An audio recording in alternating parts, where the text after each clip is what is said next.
Fala galera do oitavo ano, bom dia. Bom, vamos começar a nossa aula de hoje falando sobre os nossos exercícios conceituais do capítulo 9, que foi o do último capítulo, tá bom? Vou tentar separadinho tudo aqui para vocês e nós vamos fazer essa correção desse capítulo. Espero que estejam todos bem, se cuidando, esteja tudo dando certo. Acredito que em agosto a gente volta, vamos ver como é que vai ser. Bom, a primeira pergunta dos exercícios conceituais aqui da página 67 é a seguinte, ó. Diferencie os seguintes modos de transformação da matéria-prima: artesanato, manufatura e a maquinofatura. Bom, seguinte, o artesanato é a transformação da matéria-prima de forma manual, no qual o artesão é responsável por todo o processo produtivo. Então ele vai produzir utilizando o quê? As mãos dele. Esse é, no caso, o artesanato. O segundo é a manufatura. São técnicas de produção artesanal no qual ocorre a divisão de trabalho. Então, peraí, mas como é que funciona? É de artesanato? É artesanato? É artesanato. É com a mão? É com a mão. Então é artesanato? Não, não é. Por quê? Porque nós temos uma linha de produção. Cada pessoa vai fazer uma coisa diferente com as mãos. Isso gera a manufatura, tá? Há uma divisão de trabalho, há uma divisão dos processos produtivos. Ó, você corta, você dobra e ele pinta. Tá entendendo? Então, é tudo com a mão, né? Pode ser com a mão, pode ser até a tesoura, tá? Mas você corta, você dobra e pinta. E aí você vai utilizar a sua mão para isso. Cada um fazendo a sua parte, utilizando as suas mãos, artesanato. E isso vai ocorrer, se ocorre a divisão de trabalho, é a manufatura. E a maquinofatura, o nome já diz, né? É a transformação da matéria-prima por intermédio das máquinas. Ao utilizar as máquinas, você tem a maquinofatura. Você está trabalhando sozinho, utilizando as suas mãos, artesanato. Se há uma linhagem de produção com as mãos, manufatura. Se essa produção é feita com máquinas, maquinofatura. Número 2. Caracteriza o processo produtivo antes das revoluções industriais. Né? Então aqui, até metade do século XVIII, a produção de materiais era feita através do intermédio do artesanato, da manufatura. Tudo com a mão, tá?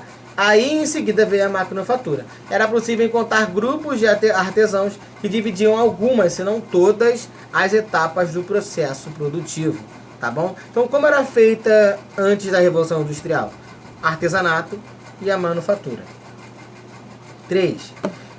Diga em qual país surgiu a Revolução Industrial? Inglaterra. Tá? Qual o principal fator que originou essa revolução importante das máquinas nesse contexto? Ao invés de abrir o Word, eu abri o Spotify. Vocês não vão ouvir música agora não. Bom, tá aqui. A Revolução Industrial aconteceu na Inglaterra quando se mecanizou a indústria têxtil. Ok. Com a invenção da máquina, tananã.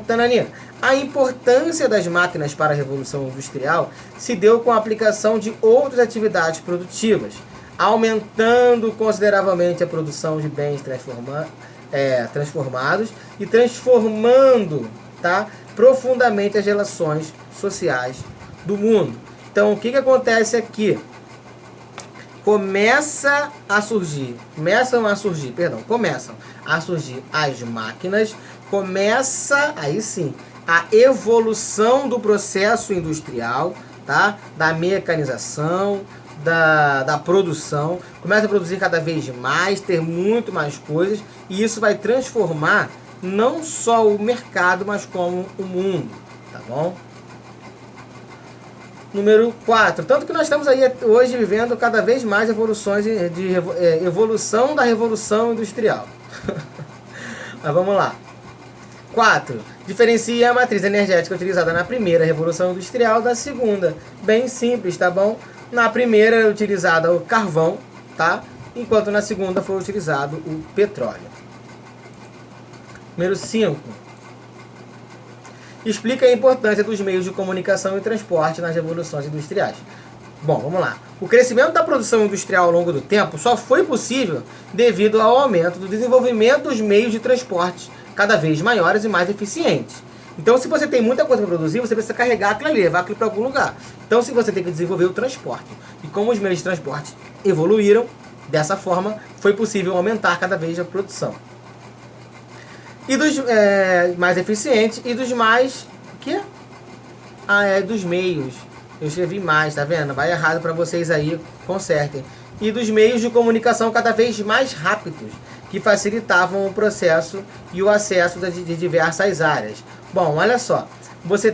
quando você tem esse processo de comunicação aumentando, os meios de comunicação melhorando e cada vez mais rápido, você consegue entrar em contato com pessoas em diversos lugares do mundo, e isso possibilita a venda, isso possibilita também a produção, que nós vimos também, nós falamos sobre o toyotismo.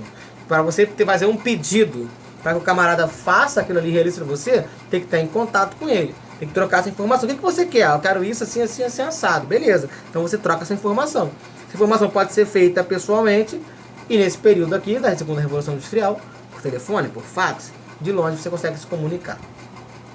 Sem o desenvolvimento dessas duas áreas, não seria possível ter ocorrido as revoluções industriais, tá? Tanto lá desde a primeira até as que nós temos hoje em dia.